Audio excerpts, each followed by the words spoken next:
What's up, YouTube? It's your boy Taco Montana back in the building with another video. It's been a long time. I shouldn't have left you, but now I'm back with one of the brothers from another mother. You know what I'm saying? We back with black excellence. You know what I'm saying? And I'm always going to continue to give you what you need. So today I'm going to welcome my guest. What's up, homeboy? Can you tell Taco Montana viewers what your name is? This Meech, man. You know, Big Key, man. Slingshots Exotics. You know, Truckers Club Meech. You know, got a few names that they call me out there, man. Yeah, welcome Big Meech to the Taco Montana show. You know how we do.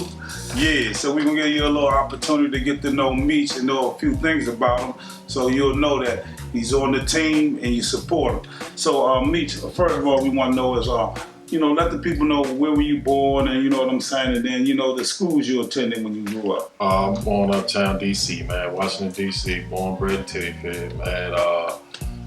Elementary school went to Joe Barnard uptown. Junior high went to Rebo. Shout out to my Rebo Ramblers. What's up, Rebo? Then ended up going to Rose for high school. Shout out to Rose. Roosevelt Rough Riders. Yeah. You know what I mean? Yeah, man. Basically that was that's my area I was running around.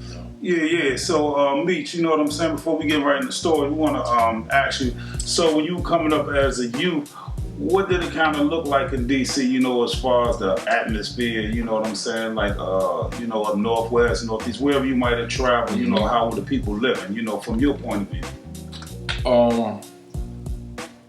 Like, it depended on, like, young. Yeah. It was like, like, when you were know, young, like 14 everything, or something. Yeah. Well, by that time, shit, it don't switch. It don't flop there, you know what I'm saying? We in the streets now. You know what I mean? Because, you know, before that, it was like, everything was family oriented. Right. You know what I mean? As far as household structures. You know, you can go to your neighbor's door, house, just walk on in because the doors was left open, stuff like that. You can't do you that know what I mean? more. You can go in your neighbor's house, go right to the refrigerator, get what you need, they can do vice versa.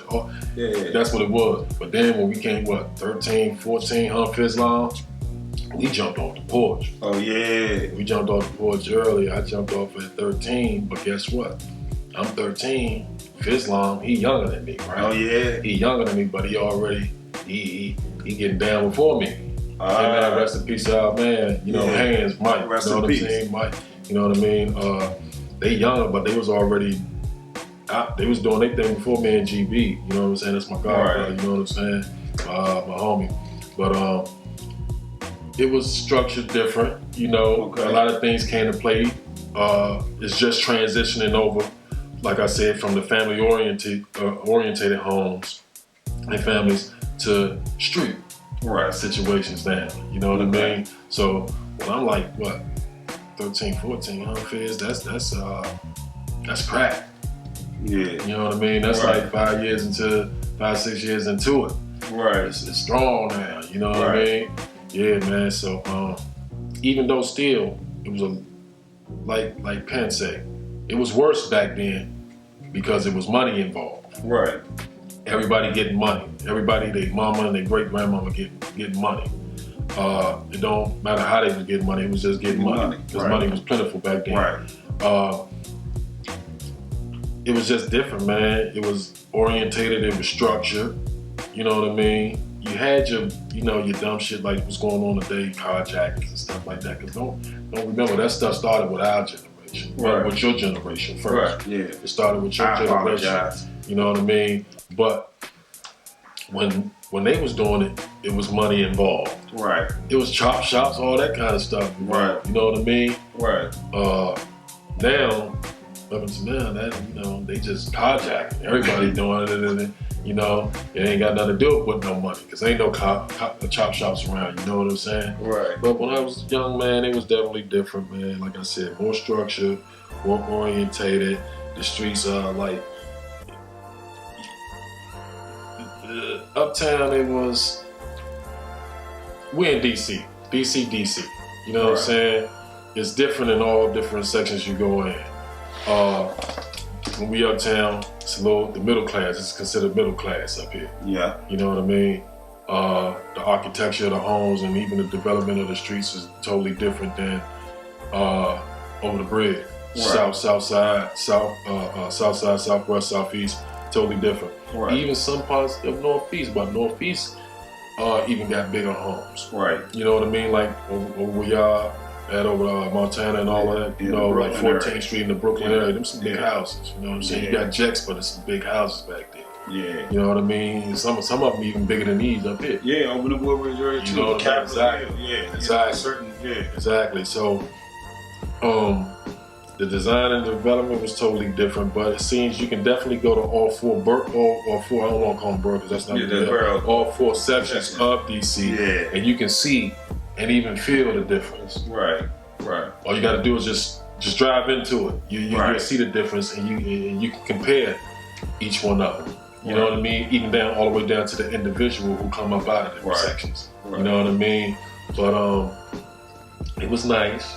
It was nice. The homes was nice. You know, like I said, it was different. You had our shit going on in the street, but it was totally different than now. Right. And now, a moment and a word from our sponsors. From Taco Montana Collection. You gotta pick that up. Look at that hoodie, that black and the yellow with that red and look at him, man. Look at this, man. Like a king, man. The Moors in the building, man. Moors in the building. It's not a game. Go to TacoTanaClothing.com. And if you're just coming in the building and you're new to the channel, please hit the subscribe, the like and share. And family, everybody that roll with us, hit the like, leave a comment. We gonna get at you. Yeah, now I'm gonna get back to you. So, you growing up, so I'm saying, you become an entrepreneur. So where did that come from? You know, how did that get within you? You know, is that something you got from a family member? Was you inspired by them, or was that something, you know, you learned from the hustle, from jumping off of the porch? When I was young, little boy. Yeah, I'm talking about to your entrepreneurship today. When I was a little boy, I was always intuitive and creative. Right. I would come with my own methods of how to do any and everything. Right. I don't want to be like nobody else. Multi-dimensional. I ain't want to do it like everybody else. Right. I want to do it my way.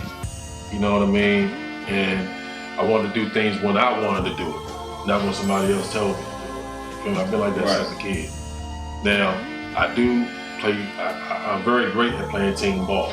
Right. I've worked jobs, you know what I mean? Right. I've done volunteer work growing up, things like that, you know what I mean? But I could never find myself just being content working a 9 to 5 or something. Right. Waking up at a certain time where we going to check in with somebody else and making them and their family well off. I couldn't, you feel what I'm saying? I couldn't do that. Right. So I always had it in me. It just took me through times and trials in life to meet different people who were already into those situations and had things going on for to spark what I had. You get what I'm saying? The thought that I had, it just took me to meet these people. You know what I mean? Through travels and for it to bring it up out of me. So I watched, you know, people growing up. I watched a couple of OGs, you know what I'm saying? Good men from Cape Town, KDY. I watched them growing up, older homies, watch how they do things. Watch my homie, you know, shout out to Pooh, you know what I'm saying, who was doing what they need, you know, doing what they had to do. I watched him, learned a lot from him. You know, we even lived with each other for a while, you know what I'm saying? So he was like big bro, you know what I mean? So I learned a lot from him. I learned a lot from just, you know, different individuals through the city, you know what I mean? And when I was very, very young, the one who I really looked up to was my uncle. You know what I'm saying? Wise Bay. He had a lot of, Larry Awesome, aka Wise Bay. He was real big in the streets out here. You know what I'm saying? So, you know, the structure and how you supposed to move and everything out here. As a man in the streets, I got that from him. And he was, rich. You know, he was a businessman. He was in the street, but he, you know, he did what he did. Well off. Yeah, he's well off. But I also was in a relationship with a woman, a very important woman, who had taught me why, just brought me on over, converted me right there on the spot. Salute to the ladies. She converted me. Shout out to Linda Ann Welch. She converted me right there. Wow. This is what it is. This is how it is. And woo, wah, wah. Showed it to me. I started started learning, watching her, how she do things, just keeping my mouth shut, ears open, eyes open, she the one put it in me, go, you feel me? So I was always good with coming up with things to do, my own. I was just, I don't know how to explain it, I was just real intuitive and good at coming up with ideas, you know what I mean? I just needed to put my good foot forward and make it happen. Right. So, first I'm gonna tell you for like 3 or 4 years, man, I've been, trying to mess with these trucks and everything, trying to find out my niche, messing with these trucks and the logistics world. And I found it, and I've been in it ever since. You know what I mean? I've been right there messing with these trucks, man. I can honestly say, I actually love what I do, man. Just like we've been doing music for years, and I love music, and this, I love this more than I love the music. I gotta be real with you. I love trucking more than I love the music. Wow. I'm gonna be real with you, man. And that right there, I'm comfortable right there. You know what I mean? And to answer your question, I didn't mean to drag it on like that. I just had to show you steps I put it in me. You know what I mean? Yeah. But those were the important people I always had it in me. I just had to come across those important people in my life through travel. To make it happen. That's what I'm at right now. Okay. So the next thing I want to know is, something we want to do for the youth, since we're here to inspire them, as far as like entrepreneurs, workers, people who are like barbers, the plumbers or whatever it is, so that they'll know that they don't have to get involved in the streets. They can do the right thing like Spike Lee. But especially for the youth, if you want to become an entrepreneur, what I want you to do is explain to them how difficult and how hard it is for you to get up and maintain that, because you have to do that for yourself, correct? Yeah, I definitely had to do that for myself as we speak, because I am an owner-operator. What you call an owner-operator. You got owner employees and owner-operators. So with that being said, that means I don't have nobody that's gonna take care of my business, my paperwork, and answer calls and book loads and dispatch loads. I don't have nobody to do that right now. That's me. Now I can have that. I can have someone do that, no problem. But name of this game is to cut down the overhead. Cut as much as overhead as you can. You know what I mean? It's just like the people who own these food trucks out there. You know what I mean? I didn't, when it first started saying it years ago, I didn't understand, but now I understand it because it makes a whole lot of sense. Cut the overhead. No utilities. I don't have to pay utilities. I don't have to pay, water, gas, lights. I don't have to pay none of all that. I'm in my truck. I'm moving around. And I can go anywhere I need to be. I'm mobile. You know what I mean? So same thing. Same thing. Yeah. So again, if you're just joining us, make sure you go to Amazon and pick up a copy of the Taco Montana Clandestine Hustler. Okay, so the next thing, you know what I'm saying, since you're an entrepreneur, but you have some other things that are more so maybe like hobbyish or interests that you're involved in that will yield income. And that's this thing that you have, I want to go into the Slingshots and Exotics. So tell people a little about that. Slingshots and Exotics. I work very hard. To the last question, I can finish answering that too. Wake up I wake up at 4 in the morning every day. Every morning, 4 in the morning. I gotta go pick my load up by 5:30 a.m. Reason for that, because I'm trying to be home by 12 p.m., 1 p.m. In the afternoon, lunchtime, I'm trying to be back home. You know what I mean? Depending on how I feel, I can go pick up another load. You know what I mean? If I wanted to, but my goal is to get home by 12 noon, 1 p.m. Now, I work hard. It's a lot of hours, it's a different fatigue driving that truck, being on that road. It's a different type of fatigue, being tired. So when I do get a chance, man, I like to decompress. So with that being said, I have to have hobbies. Now what I do, my hobbies, I have different type of hobbies, but my main is like dealing with the, ATVs, dirt bikes, slingshots, all that. I just like motors. I like to get in and get going. Because when I'm out there in the woods, man, my mind is away from all the bull Right. My all the stress, all the bullshit that you go through during the week that you catch going through during the week, the whole week. Man, by the time Saturday morning, Sunday morning come, man, you get out there, you load the truck, you get out there, you don't, that's gone. It's gone immediately. All the stress is gone. I'm in them woods. Fire, I tell you, I took him out there. His first time going out there, he's like, hold up. You know, and he got some footage on his camera. You can just look at the camera footage will tell you for yourself, just watching it. You know what I mean? It's peaceful, you know what I mean? But when I go out there, I strategize for the week to come. You get what I'm saying? I'm coming up, collect my thoughts, I come up with that game plan for the next week to come. You feel me? When that next week comes, by the time I leave that trail, that next week come, I'm ready. I'm ready for the week. Right. You get it? Right. So I use those hobbies, man, to decompress, man. You know what I mean? And bond with other brothers, other like-minded people, and other brothers out there too. Right. You know what I mean? That's what it is. Right. Yeah. On the Taco Montana show, as we continue to give you what you need, we got Meech in the house. So Meech, what I want you to do next is tell the people how they can reach out to you, social media, so they can follow you on all those platforms and get your clothes. You know, give them that right now so that, you know, we can get back to the money like a boss. You can go to Facebook, man. You can look at my personal page, Demetrius Austin. You follow us up. You can go to Facebook and go subscribe to and follow Slingshots Exotic. You can go to YouTube and follow, like, share, and subscribe to Slingshots Exotics. Yeah. IG, same thing, Slingshots Exotics. Yeah.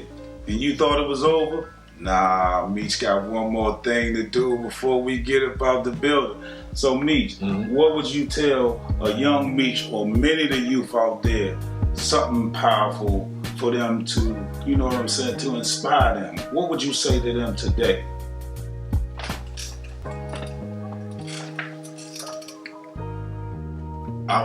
Try your best. Stay dangerous. And that's to protect yourself.